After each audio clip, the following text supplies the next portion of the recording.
은행에서 돈을 빌릴 경우 한 번 정해진 대출금리는 변할 수 있을까요? 대체로 변제가 끝날 때까지 변하지 않는 것이라고 생각하기 쉬운데요. 사실은 그렇지 않습니다. 대출금리는 갚을 사람의 능력에 따라 변할 수 있습니다. 특히 협상으로 낮출 수 있는데요. 금리 인하 요구권이라는 것을 들어보셨습니까? 은행에서 신용대출을 받을 때 사용할 수 있는데요. 은행에서 이 권리를 숨기거나 적극적으로 홍보하지 않아 많은 사람들이 모르고 있습니다.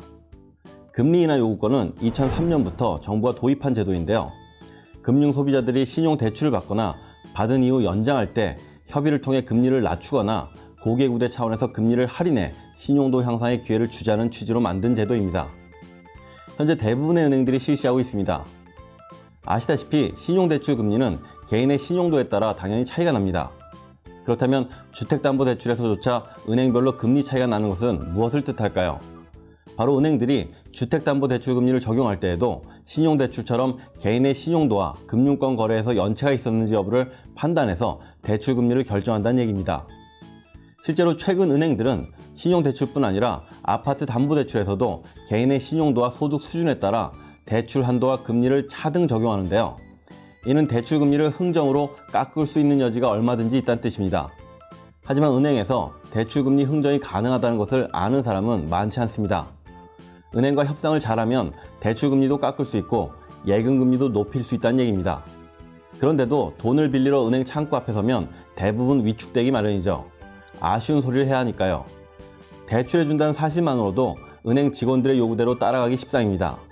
그러나 어떻게 하느냐에 따라 대출 조건이 크게 달라질 수 있다는 사실을 기억해야 합니다. 대출은 금융회사에서 판매하는 상품일 뿐이기 때문입니다. 상품을 구입하는 것과 마찬가지로 대출의 가격인 이자를 흥정할 권리가 금융 소비자에게는 있는 것이죠. 이자를 깎아달라는 말을 두려워할 필요가 없는 것입니다.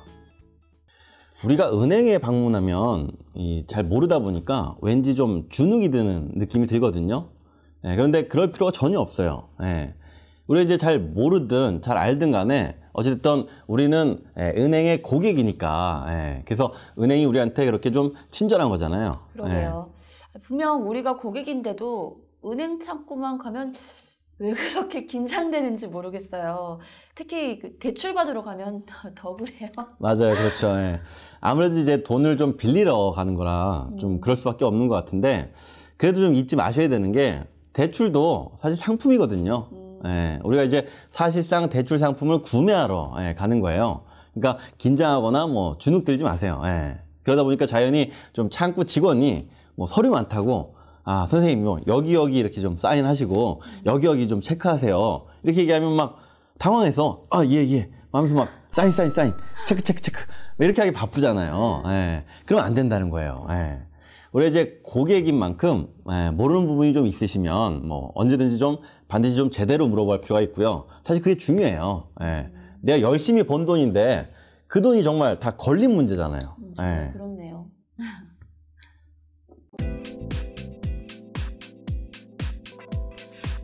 은행에선 통상 본부에서 지정해 놓은 금리에 따라 예금과 대출 금리를 제시합니다. 하지만 그 이면에는 다양한 우대 금리가 숨어 있는데요. 보통 우대 금리는 0.3에서 0.5%포인트 정도이죠. 물론 얼핏 차이가 별로 크지 않다고 생각할지도 모르지만 실제로 따져보면 그렇지 않습니다. 예를 들어 볼까요? 주택자금 1억 원을 5년 동안 은행에서 빌린다고 가정해 보겠습니다. 실제로 대출이자 3%와 4%의 차이는 총 500만 원가량이나 차이가 납니다. 생각보다 꽤 많이 나는 편이죠. 은행의 월급 통장을 개설해 놓았거나 신용등급이 좋다거나 계열사 신용카드를 가지고 있으면 우대 고객의 자리에 오를 수 있는데요. 이럴 경우 지점장에게 전결금리라는 것이 있어서 금리를 깎아주거나 올려줄 수 있는 것입니다. 은행 지점끼리도 경쟁을 하기 때문에 작은 차이이긴 하지만 마진을 줄이고 늘릴 수 있는 재량을 부여한 것이죠. 따라서 신용대출을 받을 때 은행 직원이 금리를 말하면 금리 협상으로 금리를 낮출 수가 있는 것입니다. 은행 지점끼리도 경쟁하기 때문에 금리가 좀 서로 다르거든요. 가령 대출 실적을 좀 못 채운 지점장이라면 금리를 깎아서라도 좀 대출을 늘리려 할 테고요. 실적을 달성한 지점장이라면 더 이상 대출을 뭐 내보내지 않아도 되니까 높은 금리를 좀 요구할 수 있는 거죠. 대부분은 뭐 그냥 같은 은행이면 다 똑같겠지 뭐 이렇게 생각하는 경우가 많은데요. 의외로 좀 은행별로 다르고 지점장별로 좀 다르고 심지어 담당자에 따라서 좀 달라지기도 해요. 그러니까 이왕 알아보는 거 조금만 좀 더 알아보면 아무래도 좀 남들보다 이자를 좀 많이 줄일 수 있는 거죠. 대신 이제 발품은 좀 팔아야겠죠. 네.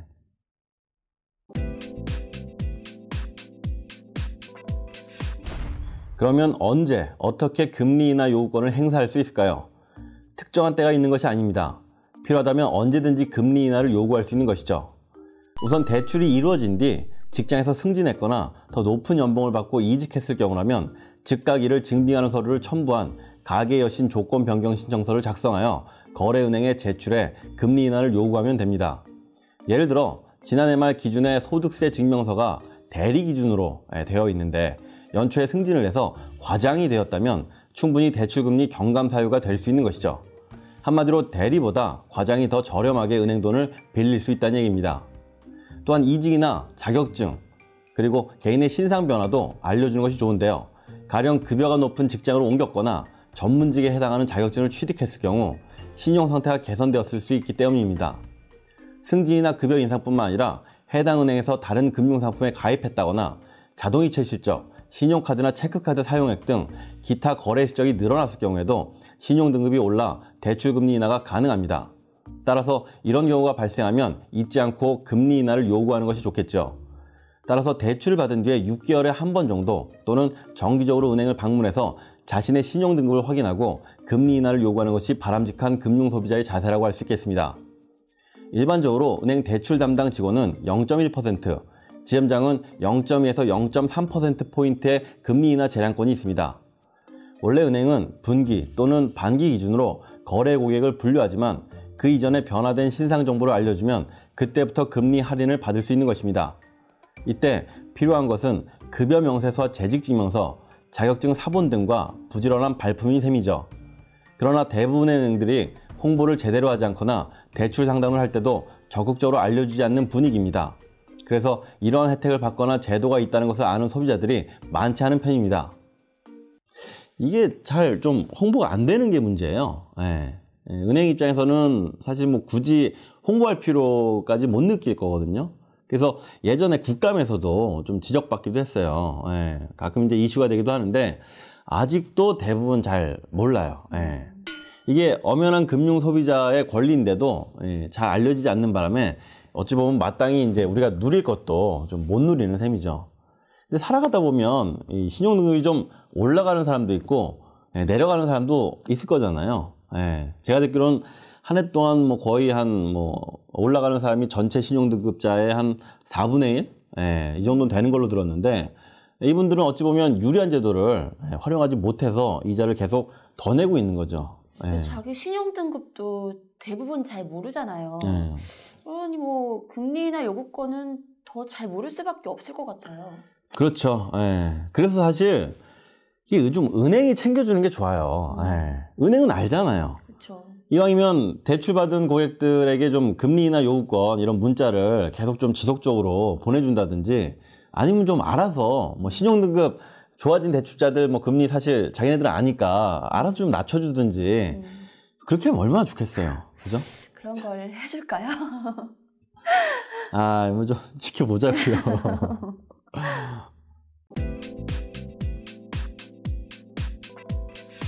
또 한 가지 많은 사람들이 손쉽게 쓸 수 있는 비상금의 용도로 마이너스 통장을 개설하는데요. 마이너스 통장은 일종의 한도 대출이라고 볼 수 있습니다. 일반적인 대출을 받으면 대출 금액만큼 통장에 입금되죠. 하지만 마이너스 통장은 잔액에는 변동이 없고 정해놓은 한도만큼 마이너스가 되더라도 쓸 수 있게 되어 있습니다. 마이너스 통장 대출은 개별 대출 금리보다 이자는 조금 높지만 쓰는 기간과 금액만큼만 이자가 부과되기 때문에 자금을 단기간에 쓸 계획이고 수시로 돈을 입출금하면서 사용하는 사람에게는 편리하고 유리한 방법일 수 있습니다. 또한 직업별로 금리를 차등 적용하기 때문에 공무원이나 교사, 전문직 같은 경우에는 오히려 담보대출보다 싼 금리로 쉽게 돈을 인출해서 쓸 수도 있습니다. 하지만 마이너스 통장도 빚입니다.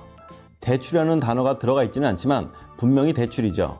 마이너스 통장을 개설하려면 대출 신청 서류를 작성해야 하니까요. 따라서 마이너스 통장도 부채로 인식되어야 하는 것입니다.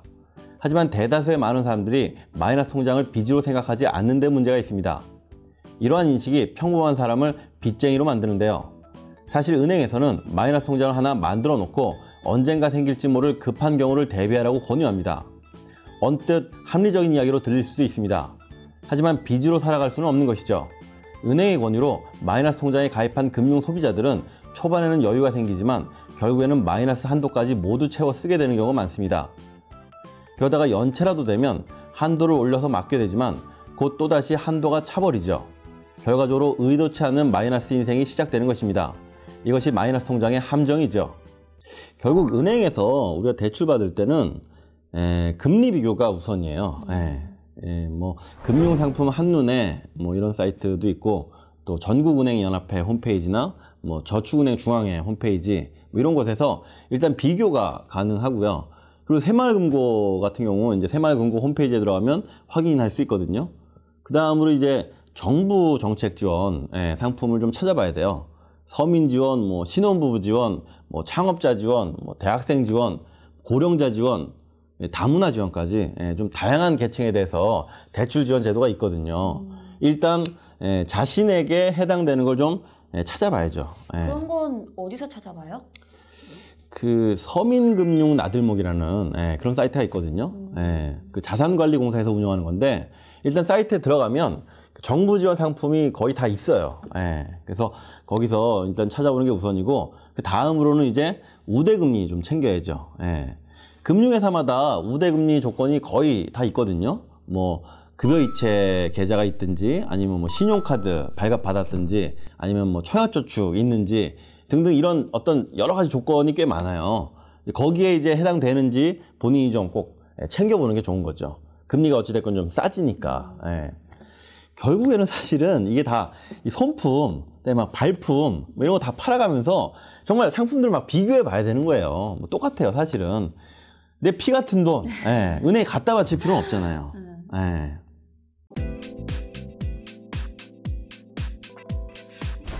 참으로 정직한 사람은 없다. 우리 중 그 누구도 이익의 위력을 능가하지 못하기 때문이다. 고대 그리스의 희극시인 아리스토파네스의 말입니다. 은행은 국민들에게 참 많은 신뢰를 받고 있죠. 그야 선량하게 근무하는 은행원이 많기 때문인데요. 그렇다고 은행에 근무하는 모든 분들이 진실되고 정직하기는 어려운 게 세상의 이치입니다. 다만 그러기를 바랄 뿐이죠. 은행은 돈을 가지고 장사를 해야 하는 입장이기 때문입니다. 올바른 자산관리 문화를 전파하는 충전스쿨의 양보석이었습니다. 감사합니다.